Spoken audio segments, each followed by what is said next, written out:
Hi guys, my name is Andrew AJ Jackson and I'm a film director.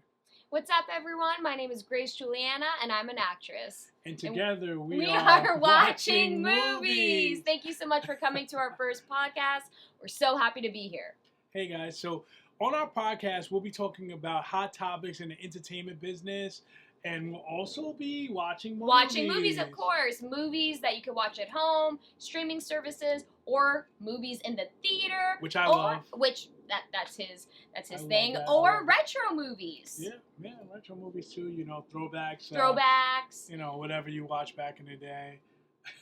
Yeah, AJ's the one that taught me a retro movie just means something from back in the day. But that could even be a movie like 2 years ago. Yeah, 2 years ago or a year ago, or something that, people might not have seen, or something that's buried. I mean, there's so many treasures in the film business. Basically, you're going to hear about every movie you love in this podcast. So thank you so much for being here. So let's get right into it with the hot topic.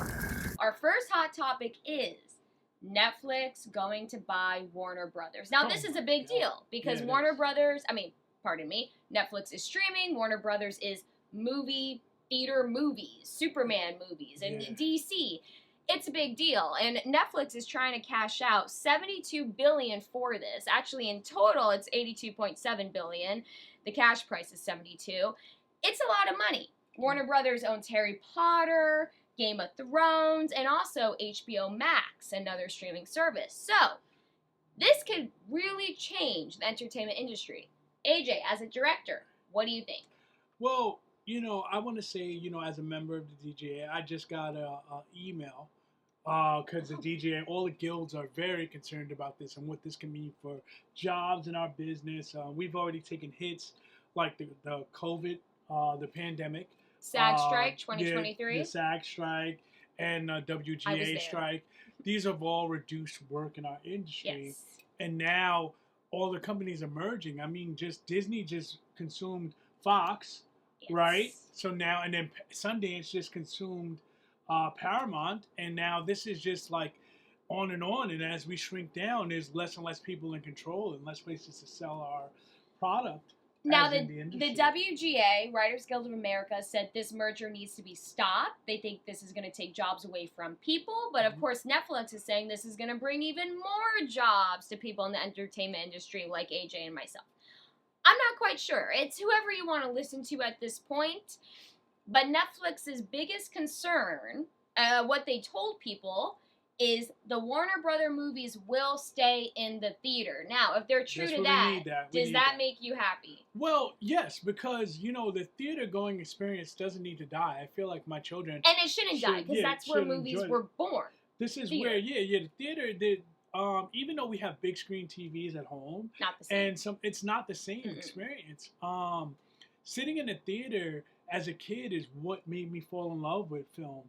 Going with my uncle to see films like Army of Darkness or different films I can name a list.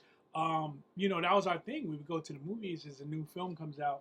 Even if we can watch it at home and rewatch it and enjoy it in a different way at home, the way you enjoy it sitting in the theater, the camaraderie of people laughing together, crying together, cheering together. What does Nicole Kidman say in her AMC intro video?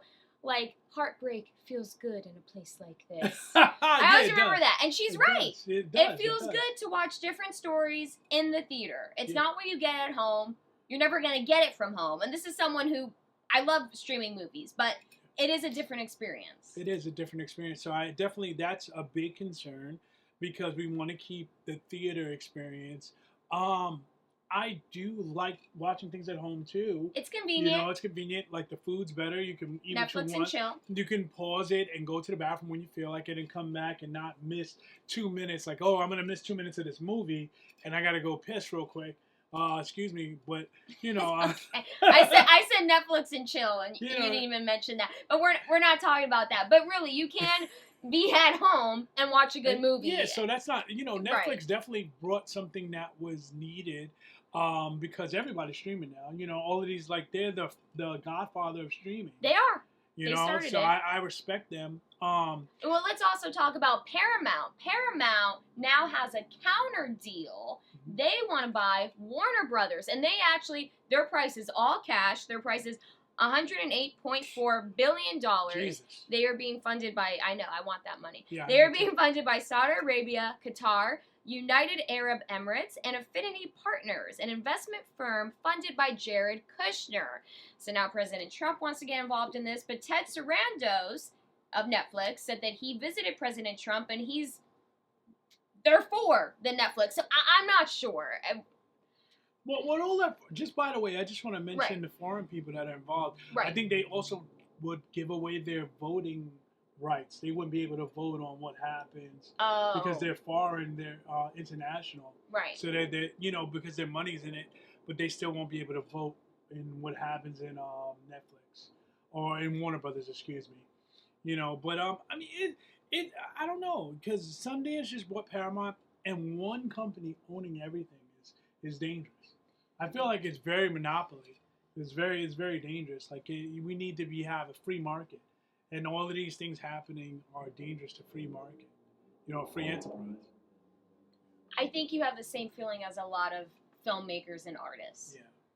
I want to be able to sell. I want to have options. Right. I want to write a movie, shoot a movie, and be able to sell it to different people, and not just one big conglomerate that's like, okay, well, maybe we want it or maybe we don't. So, free market, free enterprise. Right. Now, your concern, I think, is the same concern as a lot of other artists. So, with that being said, I think we're going to go on to talking about our next movie. Flash, can you please put the timer on? 6 minutes on the clock. Yes, 6 minutes on the clock. Audience, we only have 6 minutes to talk about the movie. And spoilers. We saw the movie. There will be spoilers. Okay? Just wanted to prep you for that. So, we are going. We are talking about, of course, a Netflix movie that is hot right now, Frankenstein. Directed by Guillermo Del Toro, starring Jacob Elordi, Oscar Isaac, Mia Goth, and Christopher Waltz. Now, it is a goth science fiction film. As an actor, as a Mexican-American, I love Guillermo del Toro. My favorite movie, Pan's Labyrinth. Amazing movie. Even when I didn't know Spanish when I was young, I still watched it and I just loved it. And it is... Wait a second, you didn't know Spanish? No, it's my second language. My Spanish was not as good as it is now when I was young, but I still watched that movie, and it made me think I need to learn Spanish so I could be in one of his films. But now he's doing, English films, but I still want to work with him, and I would still love to speak in Spanish. But you missed, what is this? One of the characters. Thank you. Yeah. Okay, but we're not talking about Pan's Labyrinth. We're talking about Frankenstein.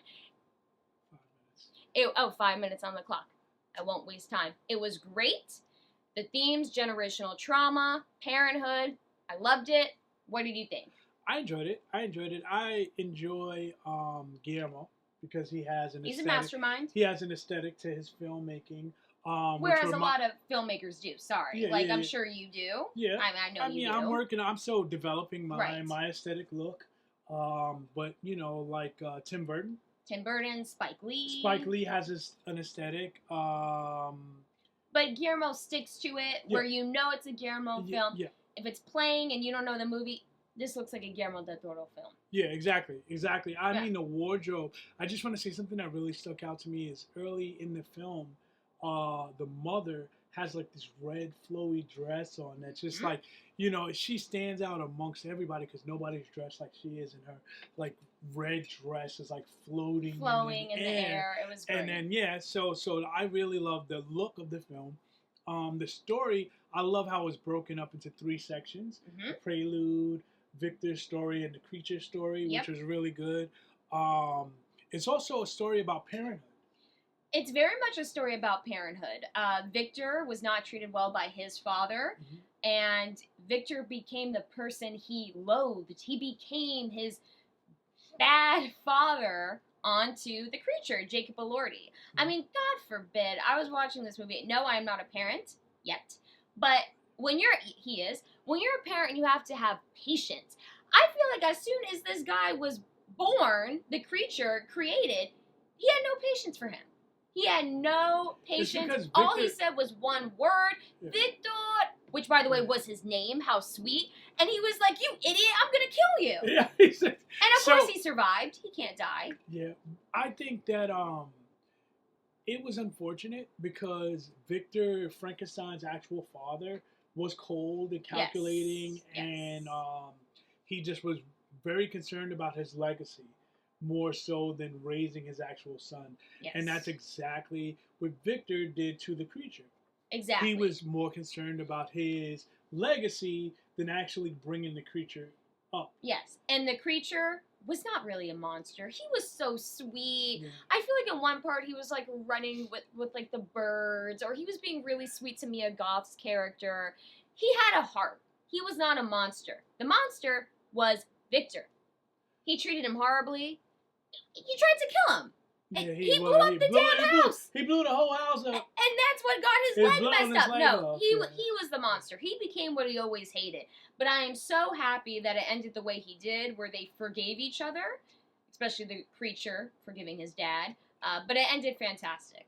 Yeah, so talking about the ending, I love how, like, it was told out of time, too. Yes. Because it kind of starts with the ending or leading into the ending, where we are versus where we're going, and then it shows how we got. I love films like that. You know, that's very Quentin Tarantino for me, like, who's one of my favorite directors as far as storytelling. You know what I mean? Stories told out of time because there's so many different things that happen that lead us to getting there. And that's what Guillermo does with this story, where we find Victor about to get on a boat, right? He's just like, he's being hunted. Yes. And then he has to explain how we got here and how he created. Also, I liked seeing him figure out how to create Frankenstein. Yeah. How it's figuring out, because we always see that he made Frankenstein. That's the story. This old story. It's like, you know, he makes this crazy doctor, you know, makes a monster. But we actually see how he figured it out. Right. With the human body, you know, and the nervous system, and where the power source would go and how the power source would bring it back to life. Oh, he was very articulate with the body. Yeah, so it was good. It was good. And then Christopher Waltz's character wanted to put himself in the creature. Yeah. Thank God Victor said no, but then Christopher Waltz died. Yeah. Which I was a little bit surprised about. Are we good on time? 36. Okay, so I would totally recommend Frankenstein. Definitely. My favorite shot was the cinematography at the end when the creature was looking out into the sunset and he realized his life and he had a tear in his eye. It was beautiful. Then it ended. It was just beautifully like that. shot. Yeah, shout out to the cinematographer. I love beautiful movies. This is definitely something I recommend. Watch it. Netflix. Good job, guys. And I believe we are done. So I'm going to stop talking about Frankenstein. I recommend it. I already saw it 2 times. I love it. So that is it for our first podcast. Yeah. That was great. Yeah, man. Good job, guys. I hope you enjoyed it. Also, you can follow us on Instagram at Mr. 2O, at TwoOhNation, TWOOH Nation. You can follow Grace. Yeah, I'm Grace Juliana on Instagram, Grace__Juliana __. But you're going to find all this in the caption anyway. Oh, yeah. So like and subscribe our on our YouTube pages. Make sure to like it. Hit that like button, guys. You know, look in the description, and it'll definitely tell you where to find us also. TwoOhNation.com. Next episode, we'll be reviewing Wicked. That is right. Wicked for Good, number 2. Super exciting. Yeah, and I feel like it's being nominated for a lot of awards. So it's going to be great. You guys are not going to want to miss it. All right. See you later. Bye.